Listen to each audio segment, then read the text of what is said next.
Meus novos vizinhos acham que eu sou um viciado. Quando os novos vizinhos chegaram, eu até fiquei animado.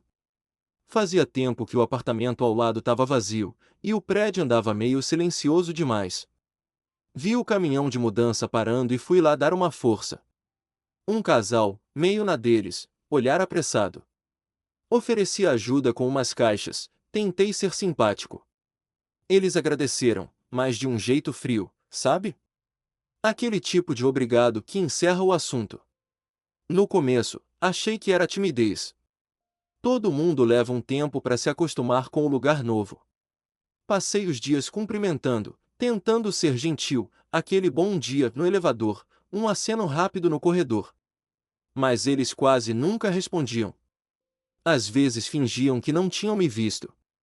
Teve um dia que o marido passou por mim no hall e, quando eu abri a boca para falar, ele apertou o passo. A mulher, então, era pior ainda, me olhava como se eu tivesse feito algo errado. E eu ficava sem entender. Porque eu mal tinha tempo para parar em casa, vivia no trabalho. Aos poucos, o clima começou a mudar. Eu senti os cochichos. Sabe quando você passa e as pessoas baixam o tom da conversa, olham de canto? Era isso. No começo, pensei que fosse impressão minha, mas depois percebi que não era. Tinha alguma coisa errada. Foi só mais tarde que caiu a ficha, eles achavam que eu era um viciado. A primeira vez que essa ideia me passou pela cabeça, eu ri, achando absurdo. Mas quanto mais eu lembrava das atitudes deles, mais fazia sentido, para eles, não para mim. O olhar, o jeito de evitar, o silêncio quando eu chegava. Era isso. Tinham me colocado num papel que eu nunca escolhi. E o pior é que, quando percebi isso de verdade, comecei a sentir vergonha. Vergonha de algo que eu nem tinha feito. Tudo começou numa terça-feira chuvosa. Eu tinha saído tarde do trabalho, exausto, com a cabeça pesada e a garganta ardendo. Peguei o ônibus lotado, desci 2 ruas antes de casa porque o motorista não quis parar no ponto certo, e voltei andando na chuva. Quando cheguei no prédio, eu estava encharcado, com o cabelo colado na testa e o nariz vermelho de tanto assoar. Passei na farmácia da esquina para comprar remédio. Saí de lá com uma sacolinha pequena, anti-alérgico, xarope e um spray nasal. Quando entrei no elevador, dei de cara com um casal de vizinhos. Cumprimentei, mesmo todo molhado, e tentei brincar, chuva braba, hein? Nenhuma reação.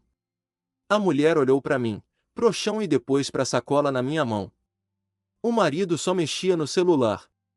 Eu ainda tentei quebrar o gelo, falei que estava gripado, que não via a hora de chegar em casa. Silêncio total. Eles saíram no andar deles, e assim que a porta se fechou, eu vi o reflexo do vidro. Um deles olhou para trás, tipo conferindo se eu ainda estava lá.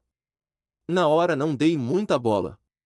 Mas, pensando depois, percebi que foi ali que a história começou a se formar. Porque para quem não me conhecia, a cena devia ter sido outra. Um cara encharcado, com o nariz vermelho, falando rápido e segurando uma sacolinha de farmácia. Soava diferente, né? No dia seguinte, no corredor, percebi os dois cochichando. Quando me viram, disfarçaram. E foi nesse momento que a ficha caiu. Eles achavam que eu estava voltando da rua, drogado. Ri sozinho, meio sem acreditar. Como é que alguém tira uma conclusão dessas? Mas o riso passou rápido. Porque, depois que a ideia entra na cabeça de alguém, é difícil arrancar. Nos dias seguintes, comecei a perceber que alguma coisa realmente tinha mudado. Era sutil no começo, um olhar atravessado aqui, uma porta que se fechava rápido ali. Só que, com o tempo, ficou impossível ignorar. Teve uma manhã em que eu saí para trabalhar e cruzei com a vizinha no corredor. Ela vinha com uma sacola de supermercado, e quando me viu, parou por um segundo. Não disse nada, só apertou o passo e entrou no apartamento como se eu fosse uma ameaça. Fiquei parado ali, sem entender o porquê. Aí vieram os olhares. Sabe aquele tipo de olhar que dura um pouco mais do que devia? Não é direto, mas é cheio de julgamento. Era isso. Quando eu passava, eles cochichavam baixo, trocavam frases cortadas. No começo, Achei que fosse paranoia minha, até o dia em que ouvi claramente. Era uma noite qualquer. Eu tinha acabado de chegar, cansado, e o prédio estava silencioso. Quando entrei no meu apartamento, ouvi vozes do outro lado da parede. Eram eles. Não dava para entender tudo, mas uma frase veio nítida. É ele, o rapaz do 302. Vive chegando tarde, deve ser usuário. Na hora, meu corpo inteiro gelou. Fiquei parado, encostado na parede, ouvindo o som abafado das palavras. Usuário. A palavra ficou rodando na minha cabeça. Era como se eu tivesse levado um soco, sabe? Eu quis bater na porta deles, explicar, dizer que era um engano. Mas alguma coisa me segurou. Vergonha, talvez. Ou medo de piorar. Fiquei quieto. Sentei no sofá e fiquei olhando pro chão, pensando em como uma simples coincidência podia virar uma história dessas. Depois disso, eu comecei a evitar sair nos mesmos horários que eles. Não queria mais cruzar com ninguém no corredor. Só que, quanto mais eu me escondia, mais alimentava a desconfiança. Era como se cada silêncio me confirmasse o que eles acreditavam. E foi aí que percebi: o problema não era só o boato. Era a sensação de perder o controle sobre quem eu era, dentro do próprio prédio onde eu morava. Uns dias depois, eu estava em casa, de boa, quando bateram na minha porta. Era a síndica. Ela é uma senhora simpática, sempre fala comigo no elevador, mas naquele dia ela parecia desconfortável. Segurava uma prancheta, olhava pro chão, coçava o braço, dava para ver que vinha conversa difícil. Oi, tudo bem? Ela começou. Eu respondi que sim, mas ela não entrou logo no assunto. Ficou rodeando, perguntando se estava tudo certo comigo, se eu precisava de alguma coisa. Até que soltou. Então, é que alguns moradores estão preocupados com você. Preocupados comigo? Na hora, soltei uma risada curta, achando que ela estava brincando. Mas o olhar dela era sério. Comentaram que você anda meio diferente. Chegando tarde, com umas sacolas pequenas, meio abatido. Naquele momento, tudo fez sentido. Era isso. A história tinha se espalhado. E o pior, não era mais só um mal-entendido entre vizinhos. Agora era assunto de condomínio. Tentei explicar, ainda meio incrédulo, falei que era sinusite, que a sacola era da farmácia, que eu vivia cansado do trabalho. Ela sorriu, meio sem graça, e disse: Ah, eu imaginei. Mas sabe como é, né? O pessoal comenta. O pessoal comenta. Essa frase ficou martelando na minha cabeça. Porque é isso que destrói reputações, não é o que a gente faz, é o que os outros decidem acreditar. Depois que ela foi embora, fiquei andando de um lado pro outro no apartamento. Parte de mim queria gritar, bater na porta de cada vizinho e mostrar as receitas, as notas fiscais, qualquer coisa. Mas outra parte só queria sumir. A vergonha era maior que a raiva. Nos dias seguintes, comecei a evitar até o elevador. Se eu ouvia passos no corredor, esperava uns minutos antes de sair. Tinha medo de cruzar com alguém e ver aquele olhar de novo. E foi aí que eu percebi que o prédio já não era meu lar. Era como viver cercado de gente que achava que me conhecia, e me odiava por algo que eu nunca fiz. Depois de alguns dias digerindo tudo, decidi que não dava mais para deixar a coisa correr solta. Eu precisava limpar meu nome, ou, pelo menos, tentar. Encontrei o vizinho no corredor, justo o marido daquela mulher que mais cochichava. Ele estava saindo para trabalhar, com uma pasta na mão e o rosto meio surpreso ao me ver. Respirei fundo e fui direto ao ponto. Cara, eu fiquei sabendo que andam falando umas coisas sobre mim. Ele travou. Fingiu não entender, olhou pro relógio, mas eu continuei. É sobre o que o pessoal tá dizendo. Que eu ando estranho, sei lá. Só queria esclarecer. Eu tentei falar leve, num tom tranquilo, mas por dentro eu tava com o coração na boca. Expliquei sobre a gripe, sobre a sinusite, até mostrei no celular as receitas dos remédios. Ri, tentando quebrar o gelo. Tá vendo? Não é nada ilícito, é só remédio para nariz entupido.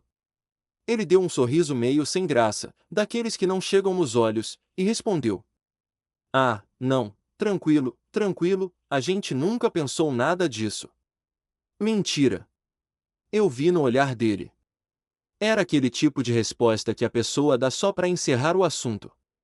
E o pior é que, no fundo, eu sabia que nada do que eu dissesse ia mudar o que eles já tinham decidido acreditar. No dia seguinte, percebi uma coisa nova: o portão lateral, que sempre ficava destrancado, agora tinha um cadeado. Um novo, brilhando. Era o portão que dava direto para o meu corredor. Coincidência? Talvez. Mas eu duvido. Naquela noite, deitado, fiquei encarando o teto, sentindo um nó na garganta. Eu não era um viciado. Nunca tinha tocado em nada disso. Mas, de repente, era como se todo mundo tivesse me colocado nesse papel, e eu não tinha mais controle sobre a história. O pior momento veio numa noite que começou igual a todas as outras. Eu tava no sofá, vendo TV, quando ouvi sirene na rua. Olhei pela janela e vi uma ambulância parando bem em frente ao prédio. Meu primeiro impulso foi descer, sempre fui o tipo de pessoa que ajuda, sabe? Achei que talvez fosse algum vizinho passando mal, peguei o elevador e fui até lá embaixo. Quando cheguei no térreo, já tinha um grupo de moradores reunidos. A ambulância estava lá para atender o senhor do 201, um idoso simpático que vivia reclamando do joelho. Fui me aproximando para ver se precisava de algo, mas, antes mesmo de abrir a boca, senti os olhares. Todos.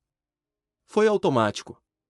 O pessoal que estava ali virou a cabeça para mim, meio desconfiado. Um deles até deu um passo para trás. A mulher do 304, a que mais adorava fofoca, cochichou para outra: É ele. Eu falei que uma hora isso ia acontecer. Eu ouvi. Claramente. E doeu. A frase atravessou o barulho da sirene, o vai e vem dos socorristas, e ficou ecoando dentro da minha cabeça. Uma hora isso ia acontecer. Como se eu fosse o problema que o prédio inteiro estava esperando estourar. Fiquei parado por uns segundos, sem saber o que fazer. Pensei em gritar, em perguntar o que diabos ela queria dizer com aquilo. Mas o orgulho segurou. Eu só dei meia volta e subi. No elevador, meu reflexo no espelho parecia o de alguém derrotado. Quando entrei em casa, travei a porta com força e fiquei em silêncio. Era como se tudo tivesse desabado de vez. Não era mais um mal-entendido, era um rótulo, carimbado em mim. A partir daquele momento, eu entendi que, para eles, eu já era o viciado do prédio. E o pior, não tinha mais nada que eu pudesse fazer para mudar isso. Naquela noite, deitei, mas não dormi. Fiquei horas acordado, ouvindo o barulho distante dos carros, imaginando se alguém lá embaixo ainda estava falando de mim. E, pela primeira vez, eu me senti realmente sozinho dentro de casa. Algumas semanas se passaram. Eu já nem falava mais com ninguém no prédio. Cumprimentava por educação, mas sem vontade. O clima era sempre o mesmo, olhares rápidos, cochichos, portas se fechando antes que eu dissesse oi. Até que um dia, a verdade apareceu, mas não por causa de mim. A síndica mandou uma mensagem no grupo do condomínio, um daqueles grupos onde todo mundo fala de vazamento, barulho e vaga de garagem. Ela avisava sobre um mutirão de saúde que ia acontecer ali perto, exames de rotina, vacinação, consulta gratuita. Por impulso, respondi. Agradeci, disse que ia aproveitar para fazer um check-up, já que ainda estava me recuperando da sinusite. Mandei até uma foto do panfleto, com um ufa, agora que tô melhor, vou aproveitar. Silêncio por uns minutos. E aí, uma mensagem pipocou. Ah, então era isso. Era da vizinha do 304. A mesma que vivia me olhando torto. Logo em seguida, outros começaram a reagir com risadinhas, carinhas: ainda bem que tá tudo bem, a gente se preocupa, sabe? Eu fiquei olhando para a tela, meio sem acreditar. Era isso. Bastou uma frase para resolver o que meses de desconfiança tinham criado. Nos dias seguintes, o clima no prédio mudou, pelo menos, na superfície. As pessoas voltaram a me cumprimentar. O vizinho que me evitava até me chamou para ajudar a carregar umas caixas. A mulher do 304 sorriu para mim no elevador, como se nada tivesse acontecido. Mas, sinceramente, já era tarde. O que eles não entenderam é que o problema não foi o boato. Foi a facilidade com que acreditaram nele. O jeito como me julgaram sem perguntar nada, sem tentar conhecer a história real. Então, mesmo com o clima resolvido, eu me sentia desconectado. Era como se o prédio inteiro tivesse passado por cima da minha dignidade, e agora quisesse varrer o assunto para debaixo do tapete. Hoje, ainda moro aqui. Cumprimento por educação, mas o bom dia que eu dou é diferente, é curto, sem alma. Porque aprendi que o pior tipo de solidão é aquele que acontece cercado de gente. Hoje eu até rio quando lembro, mas, na época, foi uma das piores sensações que já vivi. Sabe quando você tá no seu canto, fazendo tudo certo, e de repente te transformam em alguém que você não é? Foi isso. Me ver virando assunto, ser o viciado do prédio, mexeu comigo de um jeito que eu não esperava. Depois que tudo se resolveu, o pessoal começou a agir como se nada tivesse acontecido. O vizinho que me evitava agora me dava bom dia, a mulher do 304, aquela mesma que cochichava, começou a inventar papo no elevador sobre o tempo, como se a gente tivesse alguma intimidade. Mas eu já não via ninguém do mesmo jeito. O silêncio deles, os olhares atravessados, as portas se fechando, tudo aquilo ficou comigo. Foi aí que entendi uma coisa que ninguém te ensina: às vezes, o que destrói não é a mentira em si, é a facilidade com que as pessoas acreditam nela. E o pior, é que depois, quando percebem que estavam erradas, fingem que não lembram. Hoje, eu cumpro meus horários, sigo minha rotina, e mantenho distância. Moro no mesmo prédio, mas não tenho mais vontade de participar das conversas, das festinhas, nem do grupo de mensagens. É um bom dia sem olhar nos olhos, um tudo bem automático. Não é raiva. É só um tipo de cansaço, aquele que vem quando você percebe que as pessoas te julgaram antes mesmo de te conhecer. A verdade é que, de todos os rótulos que alguém pode receber, o mais difícil de carregar é aquele que você nunca mereceu. E mesmo que o tempo apague o comentário, ele deixa uma marca. A minha ficou. Hoje, quando ouço cochichos no corredor, meu corpo ainda trava por um segundo. Instintivamente. Como se esperasse o pior de novo. Mas, no fim, aprendi. A vizinhança pode inventar o que quiser, falar o que quiser, o que realmente importa é quem você sabe que é quando tá sozinho. E, para mim, isso já é o bastante.